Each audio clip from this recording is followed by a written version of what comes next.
Mr. President, dear friends, it is a pleasure to welcome you in Russia, in Kazan.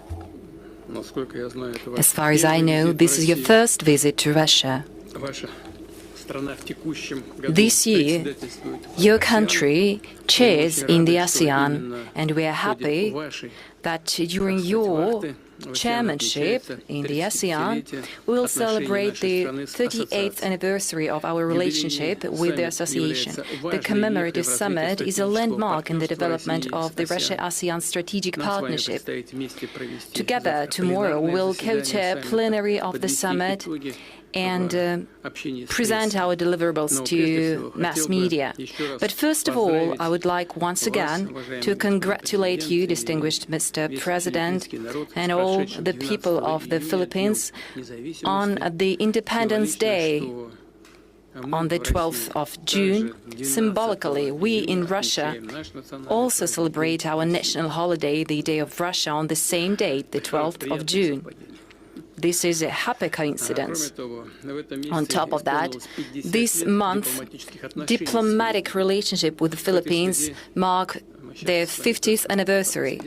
And in this regard, we have just had a small talk with you, and we all remember the visit by your father, Ferdinand Marcos, to Moscow in 1976. Upon this visit, a joint communique on the establishment of interstate relations was adopted. It is noteworthy that then, amid the Cold War, it required the political will from the Philippine leadership. Such well-balanced and pragmatic approach to international affairs is, of course, of high demand today. Apparently, we are approaching the present threshold with an immense capital of mutual beneficial cooperation underpinned by good traditions of mutual respect and respect for legitimate interests of each other. Last year, bilateral trade exceeded $0.5 billion. Of course, this is far from the limit, and of course, there is a good potential to enhance supplies of agriculture and energy resources. Effective mechanisms of applied cooperation are in place. This includes the joint Russia-Philippine Commission on Trade and Economic Cooperation. Today, we have a good opportunity, Mr. President, to evaluate the current state of the Russia-Philippine cooperation. Once again, welcome.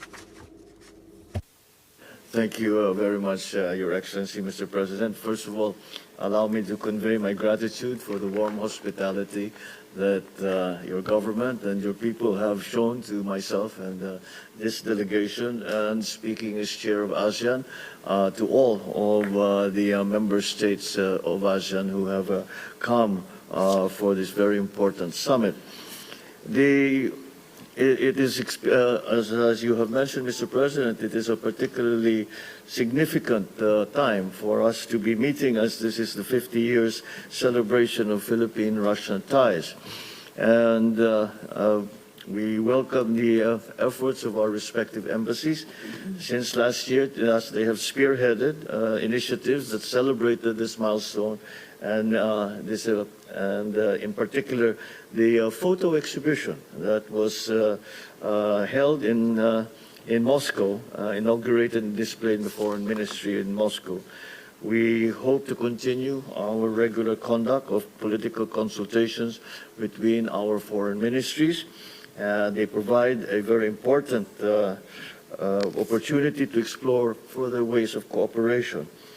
And once again, speaking as chair of ASEAN, I personally extend my invitation to Your Excellency to attend the 21st East Asia Summit, which is scheduled to take place in Manila next November.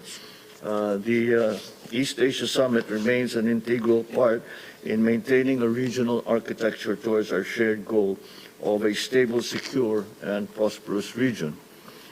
On the trade and investment relationship between our two countries, again, I would like to thank you for the hospitality and support that was extended to our delegation at the 4th meeting of the Joint Commission on Trade and Economic Cooperation, which was held in Moscow last September.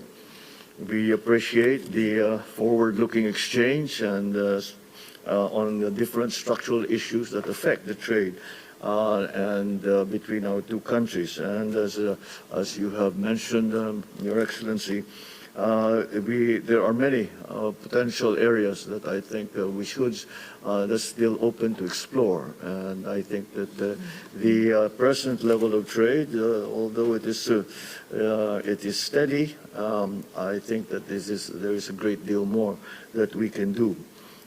We note that during the JCTEC meeting held in Moscow, energy and food security emerged as a one of the mutual priorities of both our countries. And that is why we again, that B2B component at the sidelines of the JCTEC enabled Philippines and Russia to establish networks and to explore joint ventures. We note that the number of memoranda of understanding that were signed during this activity covered cooperation in innovation, retail products, cosmetics, food processing, and industrial collaboration.